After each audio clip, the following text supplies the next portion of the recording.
가족과 친지 혹은 동료 또 사랑하는 사람들의 초대를 받아 오늘 이 자리에 오신 분들을 진심으로 환영합니다. 이 시간은 제가 여러분에게 말씀을 드리고 있지만 사실 이 말씀은 여러분을 기다리시는 하나님께서 여러분에게 주시는 말씀입니다. 하나님께서 여러분의 마음을 만지셔서 말씀을 통해 하나님의 마음을 느끼고 하나님을 떠났지만 아버지께로 돌아간 둘째 아들처럼 다시 하나님께로 돌아오는 은혜가 있기를 바랍니다. 지금까지 세상에 존재하는 책 중에서 가장 많이 팔렸고 지금도 가장 많이 팔리고 있으며 가장 많은 사람이 읽고 있는 하나님의 말씀인 성경에는 세상 그 어떤 책에서도 볼 수 없는 특별한 몇 가지의 내용의 기록이 되어 있습니다. 놀랍게도 그 내용은 모든 인간이 궁금해하지만 결코 답을 찾을 수 없는 문제에 대한 답이기도 합니다. 창세기 1장 1절을 같이 한번 읽어보겠습니다. 시작.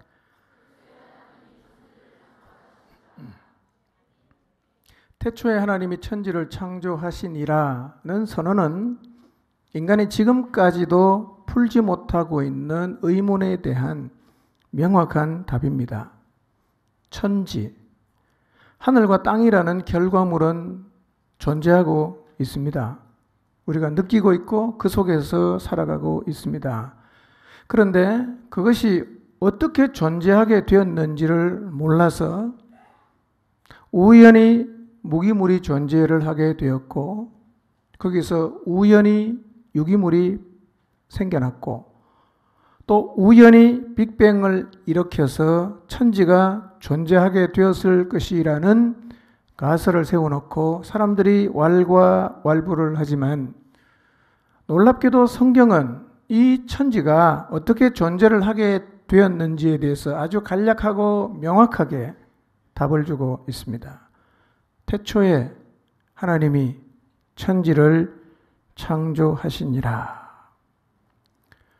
과거를 포함하여 지금까지 세상에 존재하는 어떤 책에서도 천지를 내가 만들었다고 하는 주장이나 선언을 담고 있는 책은 없습니다. 그런데 성경이 태초에 하나님이 천지를 창조하셨다고 선언을 하는데 우리가 이 성경의 선언을 완전히 무시할 수 없는 이유는 성경의 사실성과 진실성 때문입니다. 그런데 이렇게 성경은 우주의 기원뿐 아니라 인간의 기원과 역할에 대해서도 명확한 답을 줍니다. 창세기 1장 26절에서 28절을 같이 읽어보겠습니다. 시작.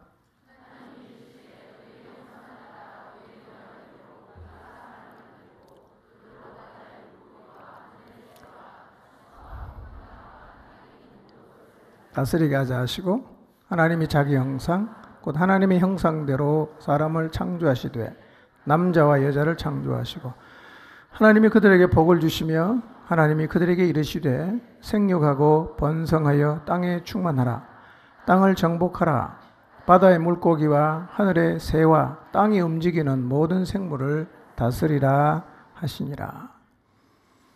사람이 어떻게 존재하게 되었는지에 대한 것 역시 과학으로 도저히 증명할 수 없을 뿐 아니라 오히려 과학과는 정반대가 되는 논리 위에 세워진 진화론이 유일한 이론으로 자리를 잡고 있습니다. 이 말은 결과물인 인간이 지금 존재를 하고 있습니다. 그런데 인간이 어떻게 존재하게 되었는지, 나라는 사람이 어떻게 존재하게 되었는지에 대해서는 여전히 모르고 있다는 말입니다. 그런데 하나님의 말씀인 성경은 아직까지도 인류가 찾지 못하는 인간의 기원에 대해서 매우 명쾌한 답을 주고 있습니다. 하나님이 자기 형상, 곧 하나님의 형상대로 사람을 창조하시되 남자와 여자를 창조하셨다. 그렇게 말씀합니다. 사람을 하나님의 형상으로 창조하시되 남자와 여자로 창조하셨습니다.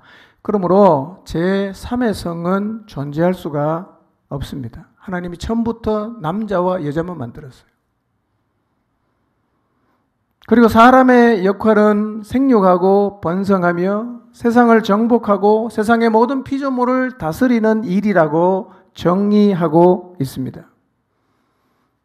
이렇게 하나님과 사람의 관계는, 하나님은 창조주이고 인간은 피조물이기 때문에 하나님과 사람의 관계는 뗄래야 뗄 수가 없는 관계입니다.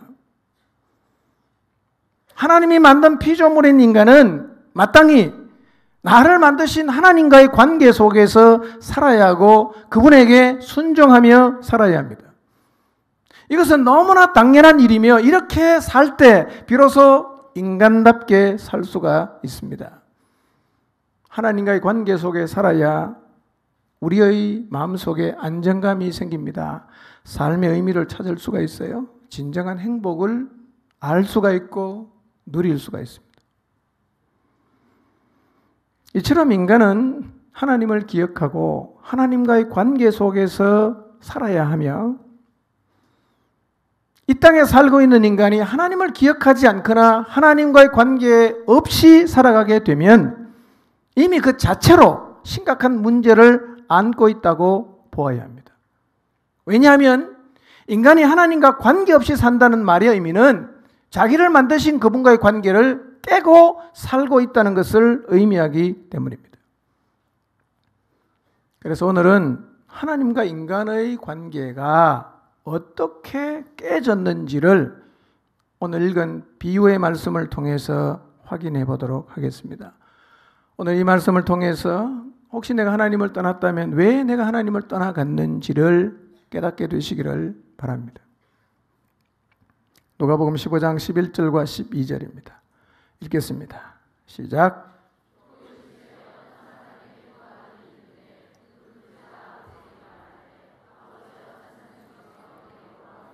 내게 주소서 하는지라 아버지가 그 살림을 각각 나누어 주었더니, 어떤 사람에게 두 아들이 있었습니다.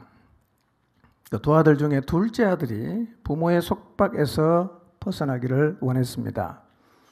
그는 부모의 눈으로부터 멀리 떠나가서 혼자가 되면 그가 원하는 바는 무엇이든 할 수 있고 이 자유가 그를 행복하게 해 주리라고 확신을 한 것 같습니다. 부모의 간섭이 없는 자유, 하나님의 간섭이 없는 자유는 오늘날도 많은 사람이 누리고 싶어하는 자유입니다. 이렇게 부모의 간섭 없는 자유를 갈구한 둘째 아들은 이 계획을 실행에 옮기기 위해서 부모에게 찾아가서 자기에게 돌아올 유산, 분깃을 달라고 요구했습니다. 원래 유산은 부모가 세상을 떠난 후에 받는 겁니다. 그렇지만 이 아들은 부모에게 찾아가서 당장 내게 돌아올 유산을 달라고 요구를 했습니다. 아버지로부터 유산을 받은 둘째 아들이 그 다음에 취한 행동이 무엇인가? 13절 상반절을 읽겠습니다. 읽습니다. 시작. 그 후 마음이 청결한 자는 복이 있느니. 갑자기 이상하게 됐네. 예. 제가 읽어드리겠습니다. 떴네요. 시작.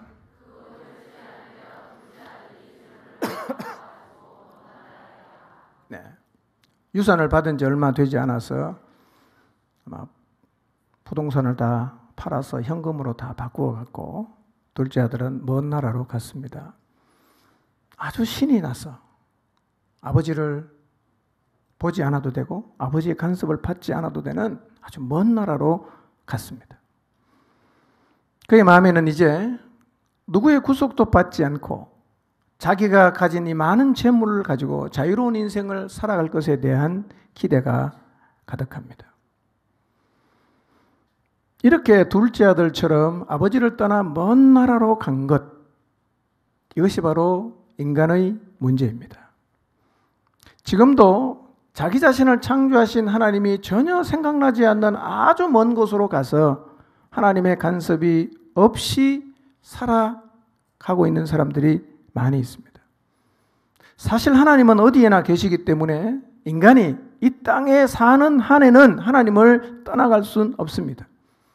그렇지만 이 사람들이 하나님을 떠나는 방법을 하나 찾아냈는데 그게 뭐냐면 하나님이라는 존재를 향해서 마음을 닫아버리고 하나님이라는 분이 내게 찾아올 때마다 내가 그분을 거부하는 것입니다. 마음을 닫고 하나님을 계속해서 거부합니다. 그리고 마음속에서 하나님을 없애버린 채 하나님 없이 내가 세상에서 마음대로 할 수 있는 대장이라고 스스로 생각하면서 사는 것이 바로 인간이 지은 죄라는 것입니다. 하나님을 떠난 것, 이것이 인간의 문제입니다. 로마서 1장 28절을 같이 읽어보겠습니다. 시작. 그들이 마음에 하나님 두기를 싫어하며 하나님께서 그들을 그 상실한 마음대로 내버려 두사 합당하지 못한 일을 하게 하셨으니 그랬어요. 그 뒤에 보면 합당하지 못한 일이 어떤 것인지를 쭉 나열을 하고 있어요. 인간이 마음에 하나님 두는 걸 싫어했어요. 하나님 귀찮아요. 하나님 자꾸 내 인생을 간섭하는 것 같아요. 하기 싫은 걸 자꾸 하라 그래요. 하고 싶은 거 자꾸 못하게 합니다. 하나님을 거부합니다. 떠나갔어요. 만약에 여러분의 마음 가운데 하나님이라는 분을 두기를 싫어한다면 여러분도 둘째 아들처럼 아버지에게 가서 재산을 요구하고 그 재산을 받아서 먼 나라로 간 둘째 아들하고 똑같습니다. 그래서 이 둘째 아들의 모습은 오늘날 하나님을 떠나간 많은 사람들의 태도를 비유적으로 보여줍니다. 실제로 마음으로 하나님을 거부하는 사람이 많습니다. 마음에서 하나님을 밀어내고 자기 마음대로 살아가는 사람들이 많습니다. 성경은 이런 사람들을 가르쳐서 죄인이라고 말합니다. 그걸 죄라고 말합니다. 자, 그럼 아버지 집을 떠난 둘째 아들은 먼 나라에 가서 정말 신나게 살았을까요? 13절 하반절을 보겠습니다. 읽습니다. 시작. 거기서 허랑방탕하여 재산을 낭비하더니 너무 신났어요. 하루 전에 가서 아무리 많은 돈을 쓰고 와도 잔소리하는 사람 하나도 없어요. 내 마음대로 할 수 있어요. 너무 신이 나서 허랑방탕하게 살았어요.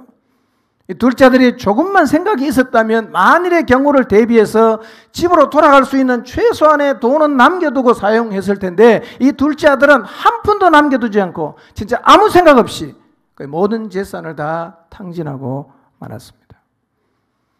그처럼 오늘날에도 마음이 하나님에게서 떠나가므로 하나님에게로 돌아갈 최소한의 여지도 남겨두지 않고 그에게 주어진 시간과 재물과 힘과 기회를 모두 낭비하면서 정말 정신없이 허랑방탕하게 살아가는 사람들이 많이 있습니다. 정말 아무 생각 없이 살아갑니다. 하나님이 없다고 부정을 하면서 살지만 하나님이 계신다는 증거가 부정해도 보이잖아요. 만약에 진짜 하나님이 계시면 어떡하려고? 그렇게 인생을 허랑방탕하게 살아갑니까? 자, 성경을 봅니다. 하나님을 떠난 사람이 어떻게 사는가? 로마서 1장 21절에서 28절입니다. 읽겠습니다. 시작. 하나님을 알되 하나님을 영화롭게도 아니하며 감사하지도 아니하며 오히려 그 생각이 허망하여지며 미련한 마음이 어두워졌나니 스스로 지혜 있다 하나 어리석게 되어 썩어지지 아니하는 하나님의 영광을 썩어질 사람과 새와 짐승과 기어다니는 동물 모양의 우상으로 바꾸었느니라. 그러므로 하나님께서 그들을 마음의 정욕대로 더러움에 내버려 두사 그들의 몸을 서로 욕되게 하게 하셨으니 이는 그들이 하나님의 진리를 거짓 것으로 바꾸어 피조물을 조물주보다 더 경배하고 섬김이라. 주는 곧 영원히 찬송할 이시로다. 아멘. 이 때문에 하나님께서 그들을 부끄러운 욕심에 내버려 두셨으니 곧 그들의 여자들도 순리대로 쓸 것을 바꾸어 영리로 쓰며 그와 같이 남자들도 순리대로 여자 쓰기를 버리고 서로 향하여 음욕이 부릴 듯하며 남자가 남자와 더불어 부끄러운 일을 행하여 그들의 그릇 때문에 상당한 보응을 그들 자신이 받았느니라. 또한 그들의 마음에 하나님 두기를 싫어하며 하나님께서 그들을 그 상실한 마음대로 내버려 두사 합당하지 못한 일을 하게 하셨으니 그랬어요. 진짜 하나님을 떠나간 사람이 이렇게 사는지를 한번 확인해 보겠습니다. 하나님을 떠나가면요, 하나님을 알면서도 하나님을 영광스럽게 하지 않습니다. 하나님 앞에 감사하지도 않아요. 그리고 자기가 최고 지혜롭다고 생각합니다. 그렇게 스스로 지혜 있다고 주장하는 사람들이 하는 행동을 보면 정말 너무 어리석어요. 불멸의 하나님의 영광을 죽을 수밖에 없는 새나 짐승이나 뱀과 같은 모양으로 바꿉니다. 하나님은 거부하는데 뱀을 만들어 놓고 신이라고 섬기고, 호랑이를 만들어 놓고 신이라고 섬기고, 새를 만들어 놓고 신이라고 섬긴다는 거예요. 그런데 그런 짐승의 모양이나 새나 뱀의 모양을 만들어 놓고 신으로 섬기긴 하는데, 조금만 이성적으로 생각을 해봐도 그 짐승이나 새나 뱀이 신이 될 수 없다는 사실은 우리 스스로가 알아요. 그렇지만 하나님을 떠나간 사람들은 하나님의 진리를 거짓 것으로 뒤집어 엎습니다. 그래서 피조물을 조물주보다 더 경배하고 섬깁니다. 지금도 머리 좋아 인류 대학을 나와서 회사에서 높은 자리까지 승진한 사람들, 공장을 다 짓고 나면 반드시 하는 게 있습니다. 고사. 상에다가 돼지머리를 놓고 피조물에게 경배하고 섬깁니다. 아무도 그게 이설을 제기하지 않아요. 그런데 그런 자리에서 조물주가 되시는 하나님 앞에 예배를 드리면 왜 그렇게 사람들이 알레르기 반응을 보이는지 몰라요. 성경 말씀 그대로입니다. 피조물을 조물주보다 더 경배하고 섬깁니다. 뿐만 아니라 그들은 하나님이 마음대로 내버려 두시니까 서로의 몸을 더럽힙니다. 그래서 여자들은 남자들과 자연스러운 성관계를 여자들과 성관계 맺는 것으로 바꾸었습니다. 남자들도 똑같이 여자들과의 자연스러운 성관계를 버리고 남자들끼리 정욕에 불타 남자가 남자와 더불어 부끄러운 짓을 합니다. 그래서 그에 합당한 보응을 받았습니다. 그리고 하나님을 인정하지 않으니까 하나님께서 타락한 마음자리의 인간을 방치합니다. 내버려 둡니다. 그런 인간이 해서는 안 될 일들을 하면서 살아가고 있습니다. 지금도. 이것이 하나님을 떠난 인간들의 허랑방탕한 삶의 모습입니다. 이렇게 살아갈 때 모든 인간이 필연적으로 서게 되는 자리가 있어요. 14절입니다. 읽겠습니다. 시작.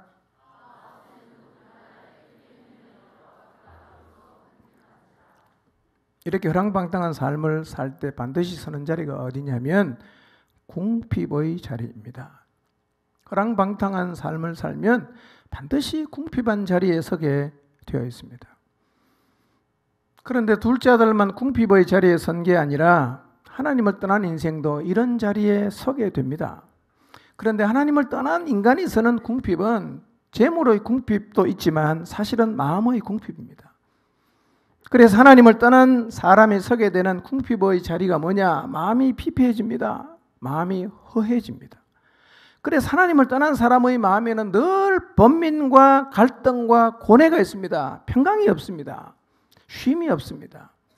늘 무엇인가 쫓기고 눌리는 삶을 살아가게 됩니다. 이것이 하나님을 떠나 허랑방탕한 삶을 살아가는 사람들이 반드시 서게 되는 자리입니다.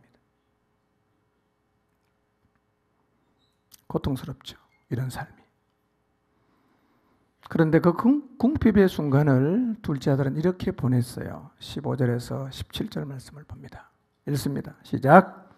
가서 그 나라 백성 중 한 사람에게 붙여서 하니 그가 그를 들로 보내어 돼지를 치게 하였는데 그가 돼지 먹는 지엄 열매로 배를 채우고자 하되 주는 자가 없는지라 이에 스스로 돌이켜 이르되 내 아버지에게는 양식이 풍족한 품꾼이 얼마나 많은가 나는 여기서 줄여 죽는구나. 궁핍해진 둘째 아들은 그 마을에 사는 한 사람에게 가서 더부살이를 합니다. 그 주인이 둘째 아들을 들판으로 내보내서 돼지를 치게 했습니다. 유대인들 사이에 유행하던 말이 있습니다. 돼지를 보살피는 자에게 저주가 임할지어다 그랬어요. 왜 그러냐면 유대인들은 속된 동물인 돼지를 치는 자들을 이렇게 경멸했습니다. 같은 유대인인 둘째 아들도 이 속담을 잘 알고 있습니다.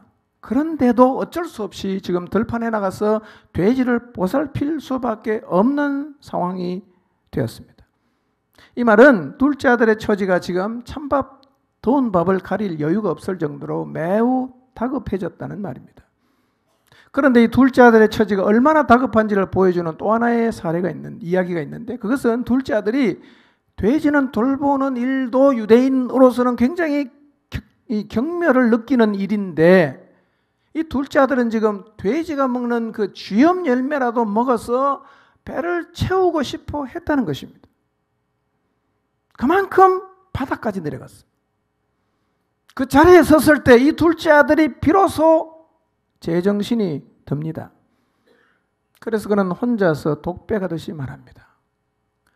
내 아버지 집에는 많은 품꾼들조차도 양식이 풍족해서 먹고도 남는데 나는 여기서 굶어 죽는구나. 사실 이때 아버지가 생각난 것, 아버지 집이 생각이 난 것은 매우 다행스러운 일입니다. 이런 순간에 아버지 집이 생각이 나야 합니다. 우리도 하나님을 떠나 허랑방탕하게 살다가 마음이 피폐해지고 가눌 수 없을 정도로 허해질 때 하나님이 생각이 나야 합니다. 하나님은 모든 인간의 마음속에 영원을 사모하는 마음을 주셨습니다. 그래서 하나님을 떠나 사는 사람에게도 순간순간 어떤 생각이 드느냐 하면 하나님이라는 분에게 한번 돌아가 볼까라는 생각이 생긴다는 것입니다. 우리의 삶이 바닥을 칠 때, 우리의 마음이 너무 힘겨워질 때 우리 안에 하나님께로 돌아가고 싶은 마음이 생겨요. 그 마음이 생길 때 그 마음을 외면하지 말고 그 마음을 무시하지 말아야 됩니다. 그리고 그 순간 겸손한 마음으로 하나님께로 돌아가야 합니다. 그러고 나서 둘째 아들은 이렇게 결정을 했습니다. 18절과 19절입니다. 읽습니다. 시작.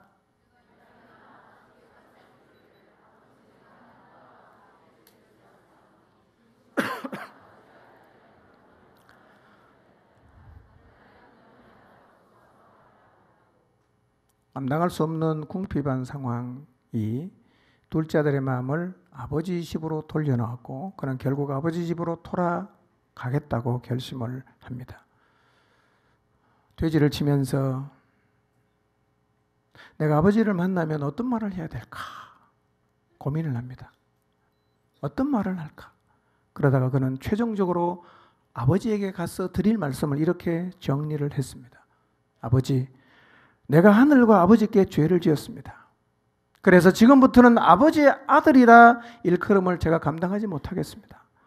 그저 나를 품꾼 하나로만 보아주십시오. 그렇게 정리했어요. 어쩌면 이 말은 극도의 궁핍한 상황 속에서 정신이 들어서 아버지 집으로 돌아가겠다는 생각을 한 순간부터 수백 번 혹은 수천 번 마음에서 되낸 대사였을 것입니다. 어쩌면 그는 이 생각을 하면서 하늘과 아버지에게 죄를 지은 철없는 자신을 생각하면서 울고 그런 자기를 바라보면서 마음 아파하셨을 아버지를 생각하면서 울었을 것입니다. 그 생각을 하면서 그는 자기 자신이 얼마나 배은망덕하고 이기적이었는지도 깨닫습니다. 그 마음에서 진심으로 참여합니다. 내가 정말 나쁜 놈이야. 내가 정말 잘못했어. 이렇게 아버지께로 돌아가서 어떤 얘기를 할 건지 다 정리한 이후에 그는 아버지께로 돌아갑니다. 20절입니다. 읽겠습니다. 시작.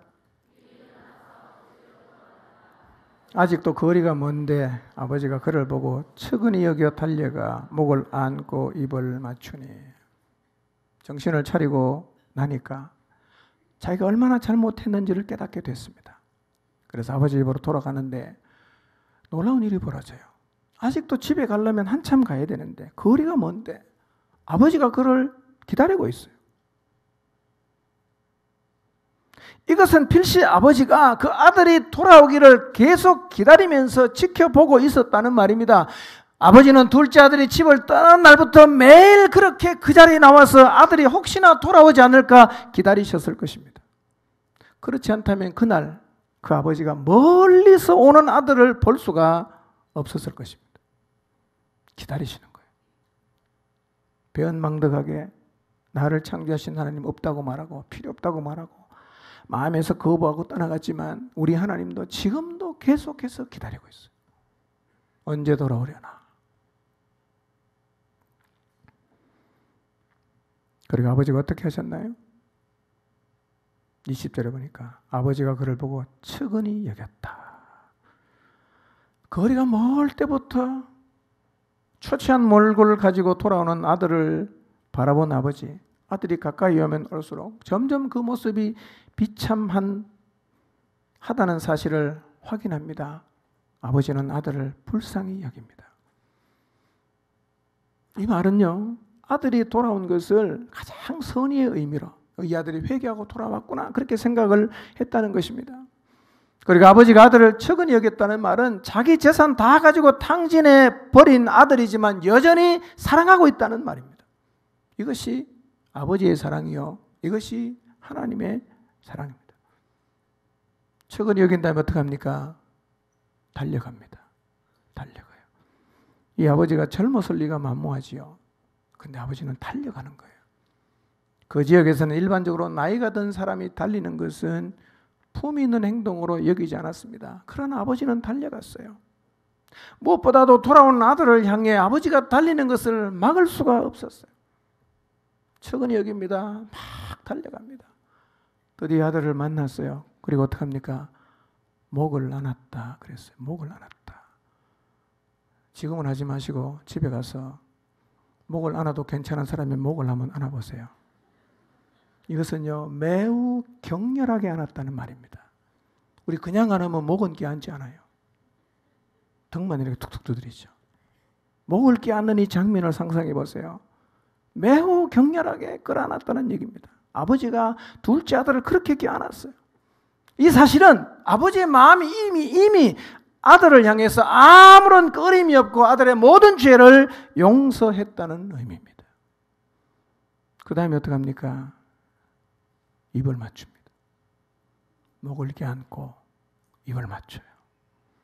이 장면도 한번 상상해 보십시오. 이건요, 조건 없는 환영입니다. 잘 왔어. 아들아, 정말 잘 돌아왔어. 사랑해, 내 아들. 오늘 말씀의 핵심은 아버지를 떠난 아들이 잘못 살았다에 맞추어져 있잖아요. 오늘 말씀의 핵심은 아버지께로 돌아왔다는 데 있습니다. 돌아왔다는 거예요. 아버지 집을 떠나갔던 이 둘째 아들이 아버지 집으로 돌아갔듯이 하나님을 떠난 우리도 다시 하나님께로 돌아가야 합니다.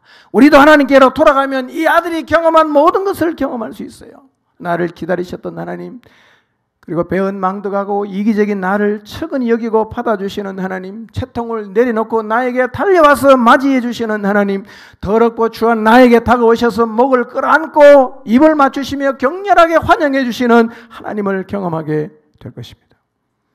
혹시 여기에도 하나님께로 돌아가야 할 분이 계시지 않습니까? 하나님을 멀리 떠나가서 허랑방탕하게 살다가 여러분의 마음이 만신창이가 되지는 않았습니까? 그렇다면 지금이라도 정신을 차리고 하나님께로 다시금 돌아가게 되시기를 바랍니다. 하나님께로 돌아가면 그 정도가 아니라 더 놀라운 일들이 우리를 기다리고 있습니다.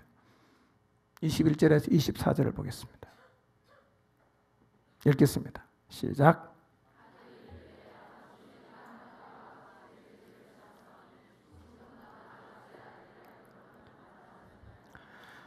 아버지는 종들에게 이르되 제일 좋은 옷을 내어다가 입히고 손에 가락지를 끼우고 발에 신을 신기라. 그리고 살찐 송아지를 끌어다가 잡으라. 우리가 먹고 즐기자. 이 내 아들은 죽었다가 다시 살아났으며 내가 잃었다가 다시 얻었노라 하니 그들이 즐거워하더라. 이 비유의 핵심이 이겁니다. 그들이 즐거워하더라. 잃어버린 사람 하나님께로 돌아가면 하나님이 너무너무 즐거워하신다는 것입니다.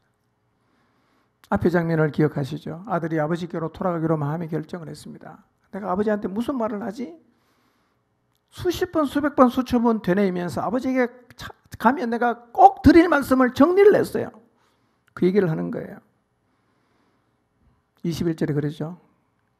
아들이 이르되 아버지, 내가 하늘과 아버지께 죄를 지었습니다. 지금부터는 내가 아버지의 아들이라 일컬음을 감당하지 못하겠습니다. 까지밖에 안 했어요. 아직 뭘 더 해야 됩니까? 나를 품꾼의 하나로 봐주십시오 라는 얘기까지 해야 돼요. 근데 요 얘기를 안 했어요. 요 얘기를 안 했는데 아버지가 중간에 말을 끊어요. 그래, 알았어, 괜찮아. 무슨 말인지 다 알아. 이처럼 아버지는 돌아온 아들에게 네가 얼마나 나쁜 죄를 지었는지 추궁하지 않습니다. 아버지는 아들의 죄를 추궁하기 위해서 기다린 게 아니라 집단한 아들이 돌아오면 아들로 받아주기 위해서 기다리셨다는 것입니다. 아버지가 이 아들에게 하고 싶은 말이 있어요. 넌 종이 아니라 넌 내 아들이야.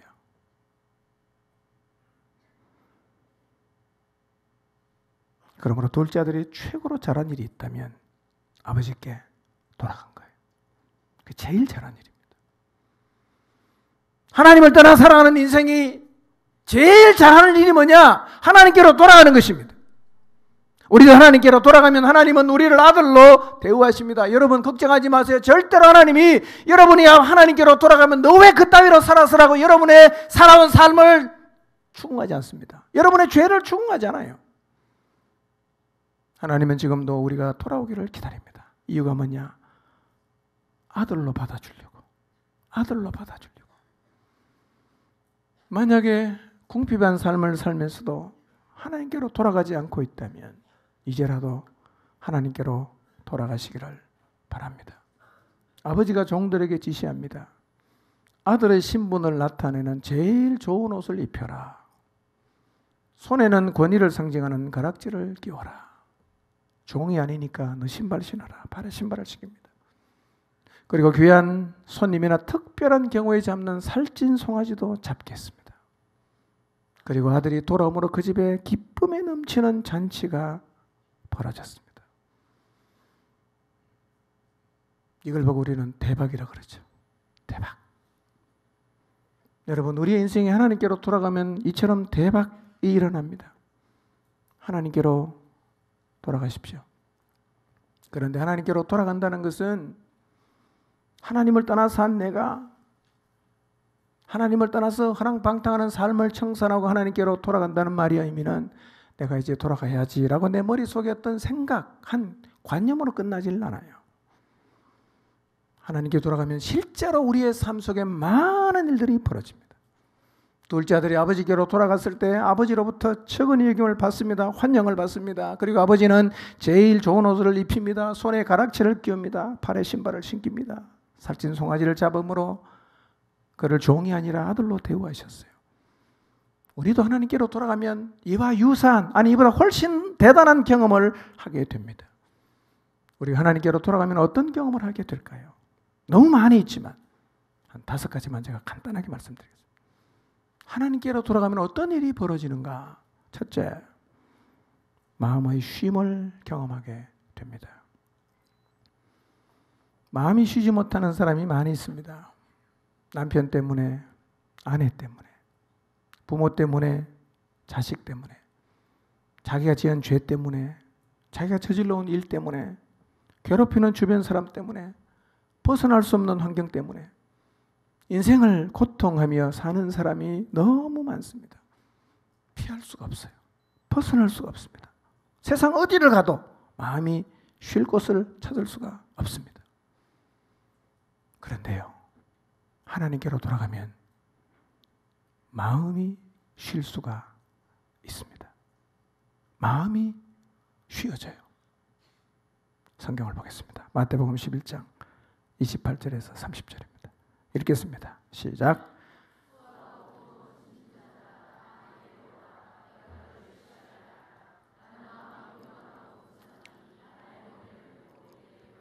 그리하면 너희 마음이 쉼을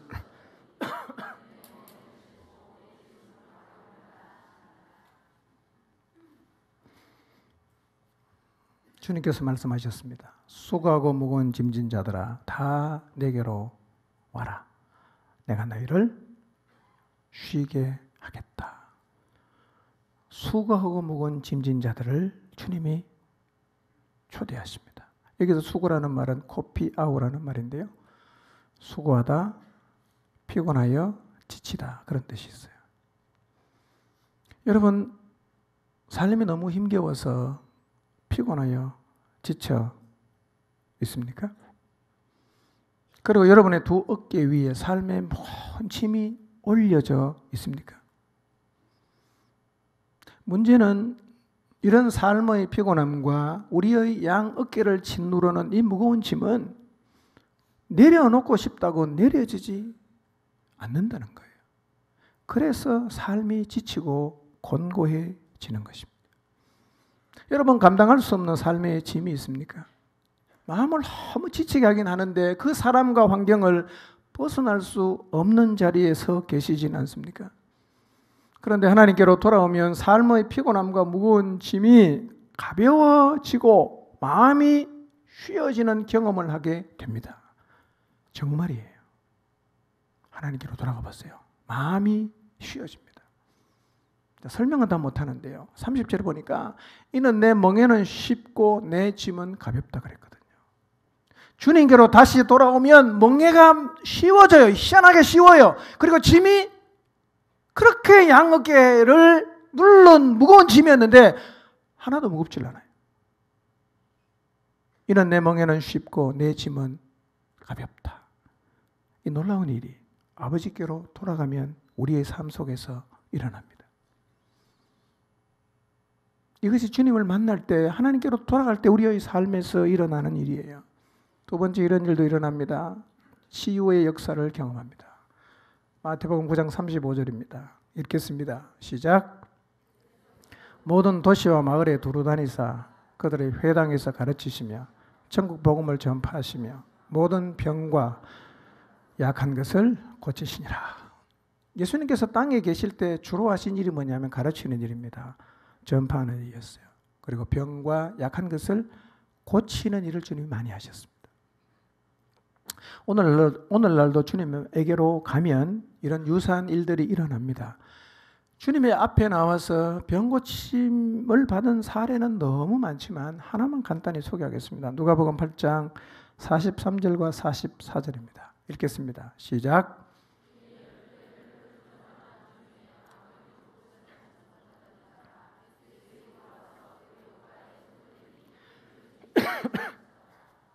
한 여인이 12해를 혈루증으로 앓고 있었습니다. 아무에게 가서도 고침을 못 받았어요. 어느 날 이 여인은 자기 동네에 오신 예수님의 뒤에 가서 옷자락에 손을 이렇게 댔어요. 근데 12년 동안 그를 괴롭히던 이 혈루의 근원이 말라버렸다고 성경이 말씀합니다. 물론 예수님께 나온다가 우리의 모든 병이 다 고쳐지진 않아요. 우린 죽어야 되거든요. 그게 하나님이 정한이시기 때문에 때가 되면 가야 됩니다. 죽음은 단절이 아니라 죽음의 강을 건너야만 하나님이 계신 곳으로 우리가 갈 수 있기 때문에 죽음이 반드시 부정적이진 않지만 그러나 사람은 죽어야 됩니다. 그렇지만 오늘날도 정말 주님이 원하시면 우리의 질병이 고쳐지는 은혜를 경험할 수 있습니다. 주님께 나오시면. 세 번째, 마음의 갈증과 목마름이 사라집니다. 마음의 갈증과 목마름을 가졌던 사람의 대표가 지난주 말씀드렸던 사마리아 수가성 여인입니다.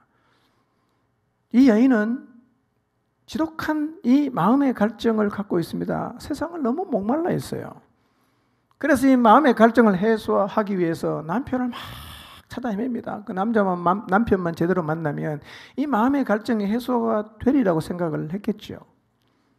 그래서 찾아 나서 만난 남편이 5명이었습니다. 지금도 한 남자랑 살고 있어요. 6명의 남편을 가졌지만 이 여인의 마음에 있는 갈증과 목마름은 해소가 되질 않았습니다. 그래서 예수님께서 가서 네 남편 데리고 오라고 했을 때 이 여인의 대답이 뭐냐? 나는 남편이 없습니다. 이렇게 말을 했어요. 세상을 향해 타는 이 목마름은 예수님을 만나기 전에는 절대로 해소가 되지 않습니다. 이 수가성 여인도 예수님을 만난 이후에 그의 마음의 갈증과 목마름이 사라지는 경험을 했습니다. 상징적이긴 하지만 그래서 그는 우물에 물을 떨어올 때 들고 왔던 물동이를 주님 만나고 나서 버렸습니다. 결코 해소되지 않는 세상을 향해 타는 목마름을 해결하고 싶으십니까? 예수님께로 나오십시오. 예수님을 만나면 진짜 우리의 마음속에 갈증이 해소가 됩니다. 세상을 보면서 더 이상 목말라하지 않게 돼요. 하나님께로 돌아가면. 네 번째, 자유를 경험합니다. 자유. 누가복음 4장 18절과 19절입니다. 읽겠습니다. 시작.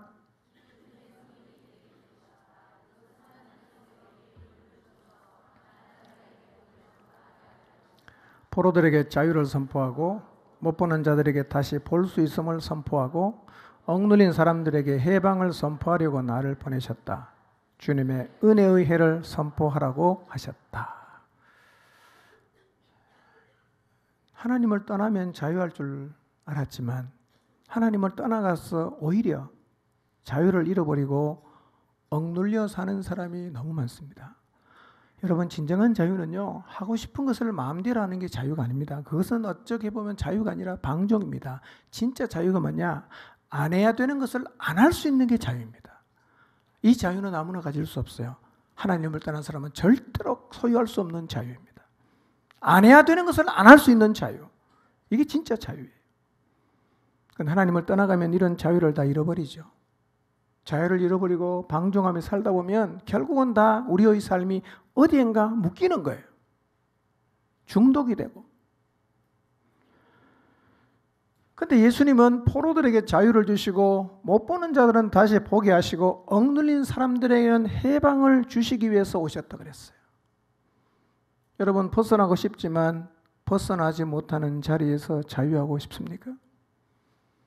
그 누구나 혹은 그 무엇에 억눌려 사는 자리에서 벗어나 해방을 경험하고 싶습니까? 하나님께로 돌아가면 돼요. 그러면 자유와 해방을 진짜 경험하게 됩니다. 이론이 아니에요. 정말 경험합니다. 하나만 더 말씀드리죠. 다섯 번째, 사단의 권세에서 자유를 경험합니다. 누가복음 10장 17절에서 20절 말씀을 같이 읽겠습니다. 시작.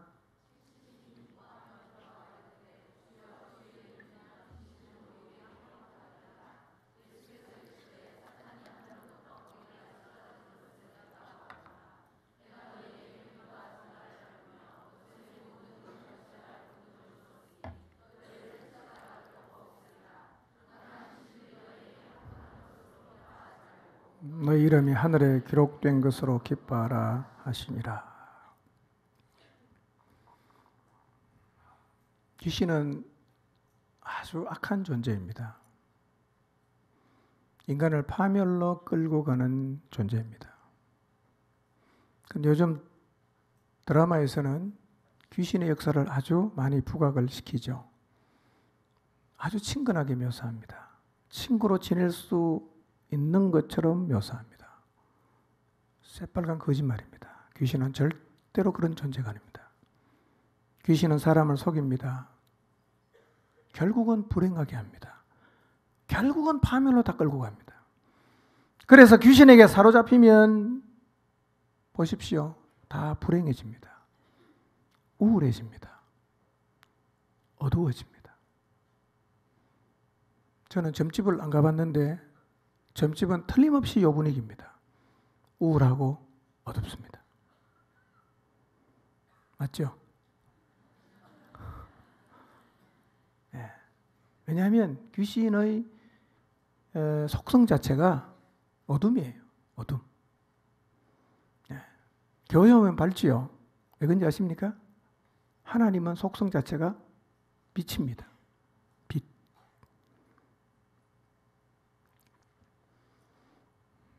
귀신은 오늘날도 마찬가지입니다. 사람을 찾아가서 어둠으로 뒤집어 씌운단 말이에요. 그러면 삶이 우울해집니다. 불행해져요. 그런데 이 귀신의 힘이 셉니다. 우리 힘으로는 절대로 못 이깁니다. 그래서 이 귀신의 힘에 눌려서 벗어나지 못하는 사람이 있습니다. 집안 내력에 손주 중에 무당이 있다거나 짝두를 탄 사람이 있으면요, 그 밑에 태어난 사람은 굉장히 괴롭습니다. 귀신이 끈질기게 따라다닙니다. 무당되는 걸 너무너무 싫어해요. 근데 너무 괴롭히니까 할 수 없이 무당이 되는 사람들을 제가 꽤 많이 봤어요. 뭔 얘기냐? 귀신하고 맞짱 뜨면요, 못 이깁니다. 그러니까 놀라운 일은 하나님께로 돌아오면 그때부터는 귀신하고 맞짱 뜨면 이깁니다. 70명이 돌아와서 보고가 뭐냐? 너무너무 흥분했어요. 귀신이 우리에게 항복합니다. 이게 70인의 보고였습니다. 근데 그것은 예수님 당시에 70명만 그런 게 아니라 오늘 우리도 똑같습니다. 예수님 앞에 나오면 귀신하고 싸우면 이길 수 있고, 예수님 앞에 나오면 귀신을 항복시킬 수 있는 권세를 갖게 됩니다. 여러분, 사단의 권세에서 벗어나 자유하고 싶으십니까? 예수님께로 나오십시오. 그러면 놀라운 이 힘을 여러분이 경험할 수 있습니다. 여러분, 예수님 믿는 사람은 절대로 귀신을 두려워할 필요가 없어요. 귀신이 두렵다는 사람은 예수님을 제대로 안 믿는 거예요. 우리는 절대로 귀신하고 맞짱 떠서 밀리는 그런 신분을 가진 사람이 아니에요. 귀신은 우리에게 항복합니다. 우리가 예수님의 이름으로 명하면 귀신은 쫓겨나게 되어 있습니다. 그래서 하나님께로 돌아가면 우리의 삶 속에 실제적인 많은 영역에서 하나님이 주신 은혜를 경험하게 되는 것입니다. 여러분이 정말 주님 앞으로 돌아오면 제가 지금 말씀드린 것뿐만 아니라 이 외에도 수많은 하나님의 은혜를 여러분의 실제적인 삶에서 경험하게 될 것입니다. 그래서 하나님이 좋은 것을 주시려고 하나님을 떠나서 곤고한 삶을 살아가는 사람들이 돌아오기를 지금도 기다리고 계십니다. 둘째 아들을 매일매일 찾아가서 멀리서 아들이 돌아오지 않는가 기다렸던 아버지처럼 하나님은 지금도 우리를 그렇게 기다리고 계십니다. 마음이 궁핍해지셨나요? 마음의 평안이 사라졌습니까? 여러분을 창조하신 하나님은 지금도 살아계십니다. 돌아가겠다고 마음을 좀 먹으시기를 바랍니다. 돌아가기로 마음에 결심하시기를 바랍니다. 돌아가는 게 최선입니다. 하나님께로 돌아가는 것이 우리가 이 땅에 살면서 살 수 있는 최선의 선택입니다. 그리고 돌아가기만 하면, 여러분, 하나님께로 돌아간다는 것은 그냥 주일날 교회 나온다 이런 의미가 아니에요. 물론 외형적으로는 그렇게 보일지 모르지만 실제로 하나님 앞에 돌아갔을 때 우리의 내면과 삶 가운데서 하나님께로부터 우리가 받게 되는 은혜는 너무나 많습니다. 쉼, 치유, 갈증 해소, 눌린 것에서 자유, 사단의 권세에서 벗어나는 이 모든 은혜가 하나님께로 돌아가면 그 하늘 창고에는 넘치게 쌓여져 있습니다. 하나님 막 부어주실 거예요. 피곤하여 지치고 어깨를 짓누르는 무거운 짐에 눌리고 질병에 시달리고 자유함이 없고 세상을 향한 타는 목마름을 해결하지 못하고 사단에게 매여서 시달리고 있다면 기억하십시오. 그 삶은 정상이 아니에요.